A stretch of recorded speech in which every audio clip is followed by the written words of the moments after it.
प्रिय मित्रों, आप सभी को मेरा नमस्कार। परमेश्वर के वचन अर्थात बाइबल में विश्वासियों के लिए कई उपमा दी गई हैं और प्रभु यीशु मसीह कई उपमाओं के द्वारा वो विश्वासियों का कंपैरिजन है, समानता है, वो चीज़ों से करते हैं जो मैं आपके सामने अभी रखूँगा। पहली बात हम देखते हैं कि विश्वासी लोगों को यात्री या परदेशी कहा गया है। ये पहली उपमा मैं आपके सामने रखना मांगता हूँ और इसके लिए परमेश्वर का वचन भी पहले मैं पढ़ूंगा आपके लिए कि कैसे आप और मैं हम इस दुनिया में परदेशी हैं।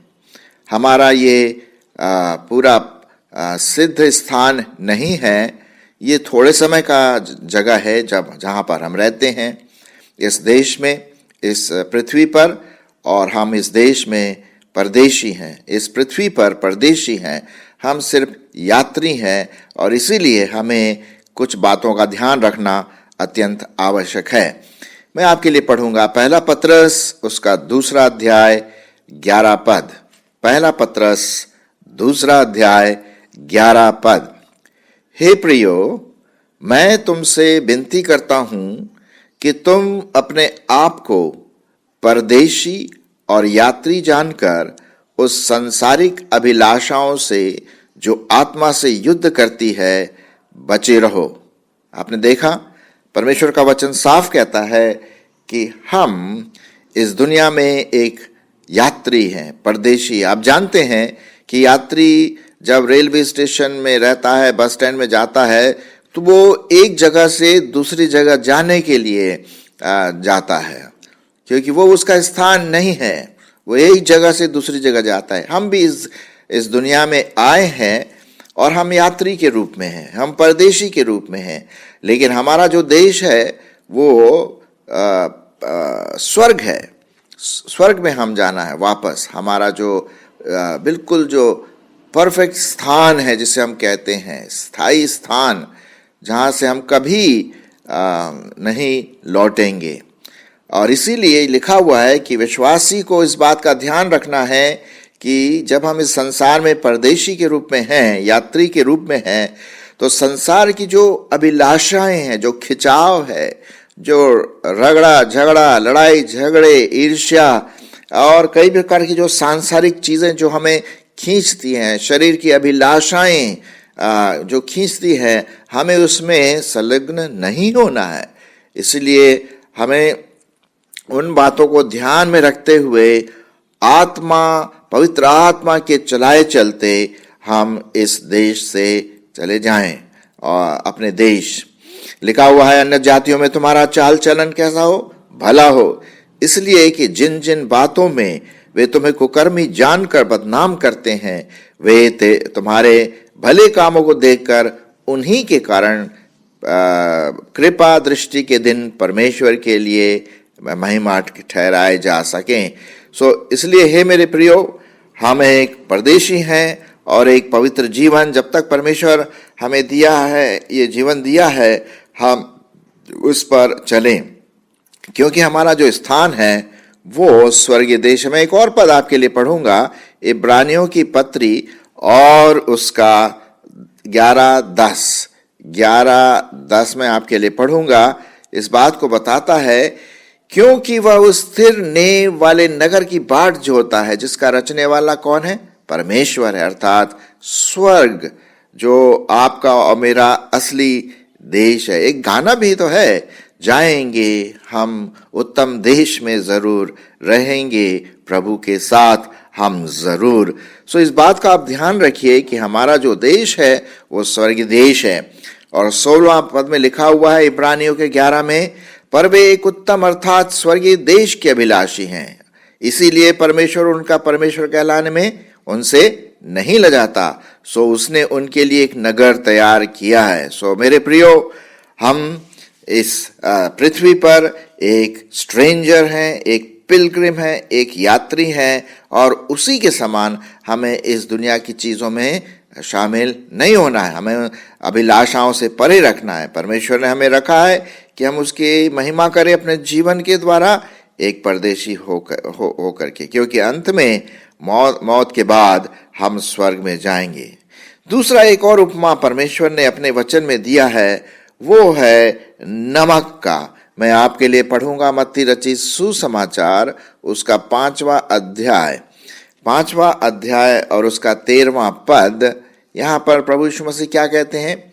तुम पृथ्वी के नमक हो। जी हाँ, ये आपके बारे में बात हो रही है, मेरे बारे में बात हो रही है, जो प्रभु यीशु मसीह के चेले हैं, जो प्रभु यीशु मसीह के विश्वासी हैं, जिनका नया जन्म हुआ है, उनके लिए लिखा है कि तुम पृथ्वी के नमक हो। परंतु यदि नमक का स्वाद बिगड़ जाए तो वह फिर किस वस्तु से नमकीन किया जाएगा? फिर वह किसी काम का नहीं, केवल इसके कि बाहर फेंका जाए और मनुष्यों के पैरों तले रौंदा जाए। तो हम देखते हैं कि हम पृथ्वी के नमक हैं। नमक क्या करता है? खाने में प्रभाव डालता है कि नहीं? बिना नमक के तो खाना स्वादिष्ट हो ही नहीं सकता। हर चीज में नमक है। नमक बहुत इंपॉर्टेंट हमारे लिए, हमारे शरीर के लिए बहुत इंपॉर्टेंट है। नमक जो है वो प्रिजर्व करता है, सड़ने से चीजों को बचाता है। आपने देखा होगा जो भी पुराने सब्जी भाजी या जो भी चीजें हैं उसको नमक डाल करके प्रिजर्व करते हैं। ये नमक की खूबी है। ये नमक जो है एक स्वभाव डालता है, एक प्रकार का स्वाद डालता है, एक प्रकार का नमक का स्वभाव है कि टेस्टी बनाता है खानों को। मेरे प्रिय मित्रों, हम पृथ्वी में क्या है? नमक हैं। हम लोगों के जीवन में एक आत्मिक टेस्ट डाल सके, आत्मिक स्वाद डाल सके, कि वे हमारे जीवनों को देख करके कह सके, अरे वाह, क्या प्रभु के सेवक हैं, क्या प्रभु के लोग हैं। उनके जीवन में एक टेस्ट आ जाए। हम पाप से लोगों को बचाए, सड़ने से बचाए, क्योंकि नमक क्या करता है? चीज़ों को सड़ने से बचाता है। और इसीलिए जब हम पवित्र आत्मा के द्वारा जीवन बिताते हैं तो हम अपना जीवन पापों से बचाते हैं, दूसरों को भी हम यही सिखाते हैं। तो हम ये जानते हैं कि परमेश्वर का वचन कहता है कि मैं और आप जो प्रभु यीशु मसीह के चेले हैं, प्रभु यीशु मसीह के विश्वासी हैं, वो पृथ्वी के नमक हैं। एक और उपमा प्रभु यीशु मसीह ने हमें दिया है और उस यहीं पर लिखा हुआ है, परमेश्वर ने हमें ज्योति के रूप में देखा है कि हम जगत की क्या है? ज्योति। मैं आपके लिए पढ़ूंगा 5वां अध्याय मत्ती रचित सुसमाचार, उसका 14 पद। तुम जगत की ज्योति हो। जो नगर पहाड़ पर बसा है वह छिप नहीं सकता, और लोग दिया जलाकर पैमाने के नीचे नहीं परंतु दीवट पर रखते हैं, तब उससे घर के सब लोगों को क्या मिलता है? प्रकाश मिलता है। उसी प्रकार तुम्हारा उजियाला भी मनुष्यों के सामने चमके, कि वे तुम्हारे भले कामों को देखकर तुम्हारे पिता की जो स्वर्ग में है बड़ाई करें।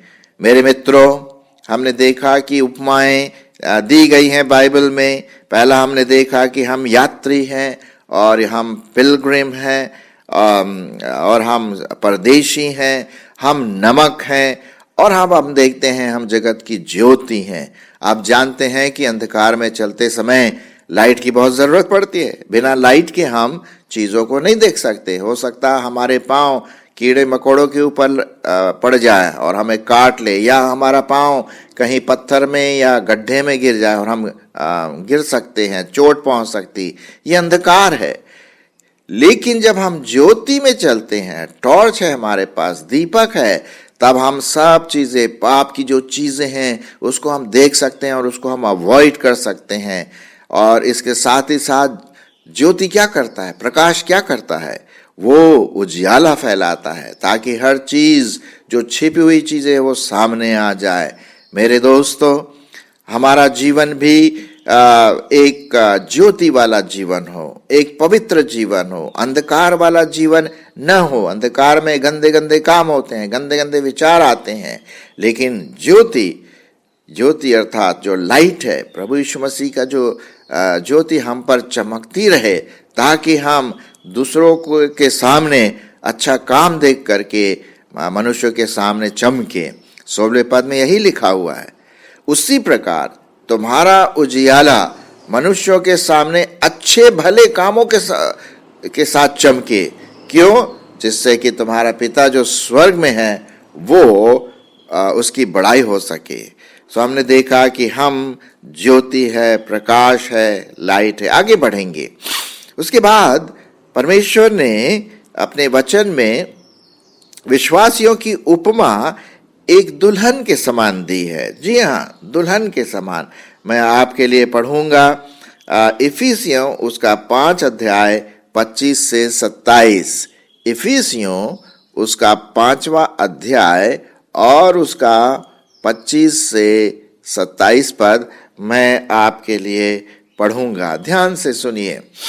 यहाँ पर हम देखते हैं कि जो संदर्भ है, जो कॉन्टेक्स्ट है, वो पति और पत्नी के बारे में है। तो उसी के बारे में हम देखते हैं।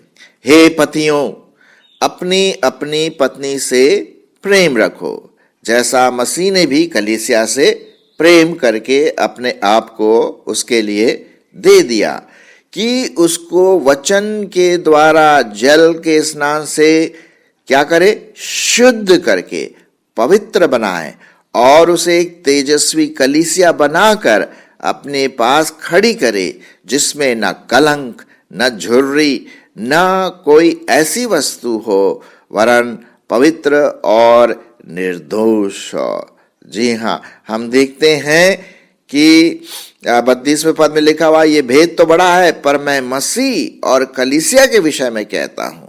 देखिए, मसीह हमारा दूल्हा है और हम उसकी दुल्हन है। और परमेश्वर चाहता है कि हम जो विश्वासी हैं, दुल्हन जो हैं, वो सजी, साफ सुथरी, पवित्र, बिना झुर्रिये वाले, बिना पाप वाली प्रभु के पास आए। वो तैयार कर रहा अपने दुल्हन को। अपने विश्वासी के जो समूह है, कलीसिया के लोग हैं, उनको वो तैयार कर रहा है। आपने देखा होगा शादी के समय जब शादी होती है तो दूल्हा भी तैयार होके आता है, लेकिन ज्यादातर लोग किसका इंतजार करते हैं? दुल्हन का। वो सफेद साड़ी पहन करके या जो भी पोशाक होता है, खूब सज धज के, नहा धो के, पाउडर ये वो ताम झाम लगा करके आती है और सबकी निगाहें दुल्हन पर ही रहती है। वो सुंदरता, वो पवित्रता, वो शोभायमान।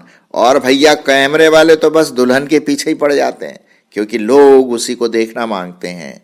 उसी प्रकार से हम देखते हैं कि आप और मैं प्रभु यीशु मसीह की दुल्हन है और परमेश्वर चाहता है कि हम पवित्र रहें, बिना झुर्रियों वाले रहें, बिना दाग, बिना पाप, बिना किसी कमी के हम उसके सामने प्रस्तुत किए जाए। इसलिए हम अपने आप को पवित्र रखें, बिना किसी दाग के। तो मित्रों, हमारी उपमा जो है वो विश्वासियों की उपमा दुल्हन के समान है। फिर उसके बाद हम एक और चीज देखते हैं कि परमेश्वर ने आपकी, विश्वासी की, मेरी उपमा एक सोल्जर, एक सिपाही के रूप में किया है। मैं आपके लिए पढ़ूंगा दूसरा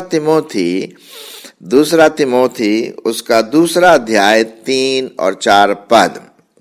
दूसरा तिमोथी 2 अध्याय 3 और 4 पद क्या लिखा हुआ है यहाँ पर?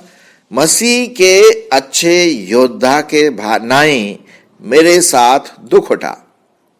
एक अच्छा सिपाही, एक अच्छा योद्धा, जब कोई योद्धा लड़ाई में जाता है तो इसलिए कि वो भर्ती करने वाले को प्रसन्न करे और अपने आप को संसार के कामों में नहीं फंसाता। ये देखिए, आप और मेरी उपमा, विश्वासियों की उपमा एक सिपाही से की गई, एक लड़ने वाले से की गई, एक योद्धा से की गई है कि हमें योद्धा के समान दुख उठाना है। और इसलिए हमें अपने जो भेजने वाले हैं, जो हमारा बॉस है, जो हमारा परम प्रधान है, वो प्रभु यीशु मसीह है, उसको हम प्रसन्न करें और अपने आप को संसार के कामों में नहीं फंसाते। आप जानते हैं मिलिट्री में, हमारे यहाँ पर मिलिट्री IMA है, इंडियन मिलिट्री एकेडमी, वो सिविलियन के साथ कोई संबंध नहीं रहता। उनका अब अलग सब कुछ लॉ आपका सब कुछ अपना अलग होता है। मिलिट्री बड़ा स्ट्रिक्ट, बहुत स्ट्रिक्ट होता है। उनको सवेरे उठ करके 5 किलोमीटर दौड़ना पड़ता है, और अगर वो दौड़ नहीं पाता तो भाई साहब उसको निकाल देते हैं। तो वो यस सर बोलते हैं, यस सर, और वो उनका काम करते हैं। जो उनके जो कर्नल होते हैं वो जो ऑर्डर देते हैं, उसी प्रकार से हमें भी हमारा जो कर्नल है, चीफ कर्नल है, वो प्रभु यीशु मसीह है, और हमको उसके साथ मिलकर उसको प्रसन्न करना है अपने जीवन से।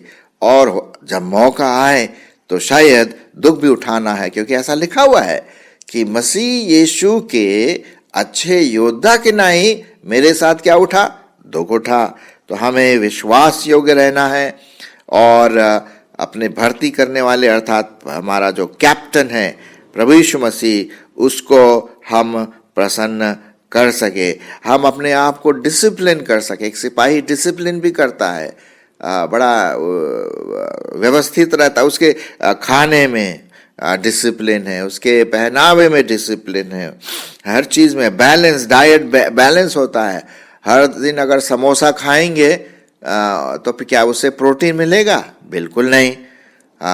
ज़बरदस्त रोटी चाहिए, सब्जी चाहिए, दाल चाहिए, इस प्रकार की चीज़ें जो हमें प्रोटीन देती है।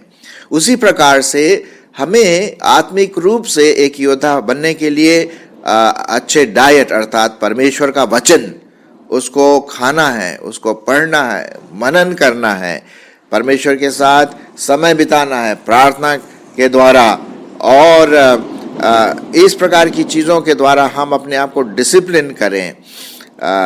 सो प्रियो, हम एक अच्छे योद्धा बन सकते हैं। फिर उसके साथ हम देखते हैं कि हम एक अच्छे दास के रूप में हैं। दास, servant, we are the servant, good servant of Jesus Christ. मत्ती रचित सुसमाचार उसका 25वां अध्याय और उसका हम पढ़ेंगे 21 पद। मत्ती रचित सुसमाचार 25 और उसका 21वां अध्याय। उसके स्वामी ने उससे कहा, धन्य है अच्छे और विश्वास योग्य दास, तू थोड़े में विश्वास योग्य रहा, मैं तुझे बहुत वस्तुओं का अधिकारी बनाऊंगा, और अपने स्वामी के आनंद में सहभागी हो। अपने स्वामी के आनंद में सहभागी हो। मित्रों, हम देखते हैं ये जो संदर्भ है यहाँ पर वो ये है कि ये जो राजा था उसने किसी को 5 तोड़े दिए, किसी को 4 तोड़े दिए, किसी को ये 1 तोड़ा दिया। तो जो विश्वास योग्य दास था उसने और कमा लिए, जिसको 3 मिले उसने और कमा लिए। और उसी के संदर्भ में स्वामी उनसे कहता है, तू विश्वास योग्य दास है, तू थोड़े में विश्वास योग्य रहा, तेरे को बहुत आशीष मिलेगी। मेरे मित्रों, जो भी काम परमेश्वर ने आपको दिया है, जो भी गिफ्ट्स या वरदान परमेश्वर ने आपको दिया है, क्या आप उसे इस्तेमाल कर रहे हैं अच्छे दास के रूप में, विश्वास योग्य दास के रूप में? यहाँ पर हमारी जो उपमा दी गई है वो है विश्वास योग्य दास। न सिर्फ दास बने लेकिन विश्वास योग्य दास बने। परमेश्वर आप पर ट्रस्ट कर सके, जो आप काम करें अच्छी तरह से करें, बिना कुड़कुड़ाए करें, चाहे वो थोड़ा भी हो उसको अच्छी तरह से करें, ये जानते हुए कि ये काम आप प्रभु परमेश्वर के लिए कर रहे हैं, अपने अनंत स्वामी के लिए कर रहे हैं। तब क्या होगा? वो हमें आशीष देगा, और कई प्रकार की आशीष परमेश्वर आपके लिए और मेरे लिए रखा हुआ है। फिर हम देखते हैं एक और उपमा परमेश्वर ने अपने वचन में दिया है, वो है किसान का उपमा। फिर से हम वापस जाएंगे 2 तिमोथी और उसका 2 अध्याय, और वहां पर लिखा हुआ है 2 तिमोथी उसका 2 अध्याय और 6 पद। देखिए क्या लिखा है। 6 पद में इस प्रकार से लिखा हुआ है कि जो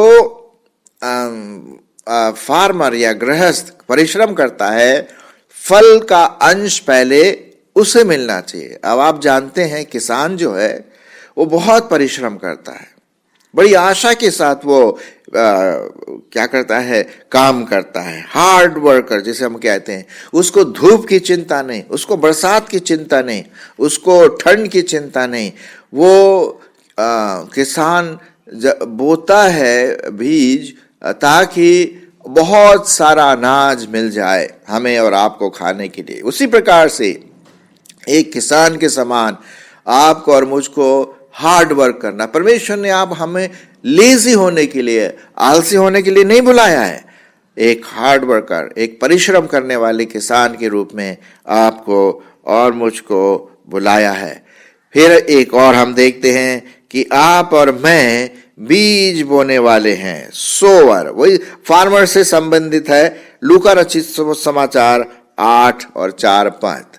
लूका रचित सुसमाचार उसका 8वां अध्याय और उसका 4 और 5 पद। यहां पर क्या लिखा है देखेंगे हम परमेश्वर के वचन में। और जो एक बीज बोने वाला निकला, है ना, और बीज बोने वाला कौन है? आप और मैं। और वो बीज क्या है? परमेश्वर का वचन, है ना। तो बीज जब हम बोते हैं तो आशा है कि उसका वो फल आए। किसान जब बीज बोता है तो उसको आशा है कि अच्छा फल आ सके। उसी प्रकार से क्या आप परमेश्वर का वचन दूसरों के दिमाग में, दूसरों के जीवन में बो रहे हैं? ये है कुछ बीज, परमेश्वर का वचन तो बीज है, अच्छी भूमि पर गिरता है, कुछ खराब भूमि पर गिरता है, कुछ पथरीली पे भूमि पर गिरता है। वो ठीक है, वो अपनी जगह पर, लेकिन हमें देखना है कि हम परमेश्वर का बीज बोएं। अभी मैं क्या कर रहा हूं आपके सामने? परमेश्वर का बीज बो रहा हूं। जी हाँ, मैं किसान का काम कर रहा हूं, मैं बीज बोने वाले का काम कर रहा हूं, ताकि ये वचन आपके जीवन में बैठ जाए और फल ला सके और आप इसको सोख ले, अपने दिल में रख लें। जब आप परमेश्वर के वचन का, उद्धार का प्रचार करते हैं तो आप बीज बोते हैं अपने दोस्तों को, अपने माँ बाप को, भाई बहन को, पति को, पत्नी को, चर्च के दूसरे लोगों को। जब आप परमेश्वर का वचन बताते हैं तो वो बीज काम आएगा। क्या आप इसे बोते हैं दूसरों के जीवन में? याद रखिए, बीज अर्थात परमेश्वर के वचन को बोएं। सो प्रियो, हमने कई उपमाएं देखी, हमने यात्री और परदेशी देखा, हम नमक हैं, हम जगत की ज्योति हैं, हम दुल्हन हैं, हम योद्धा हैं, सिपाही हैं, अच्छे दास हैं, अच्छे फार्मर हैं, अच्छा किसान है। परमेश्वर आपकी अगुवाई करे कि इन उपमाओं के द्वारा हम कुछ सीख करके उसके अनुसार चल सके। परमेश्वर आपकी अगुवाई करे। धन्यवाद।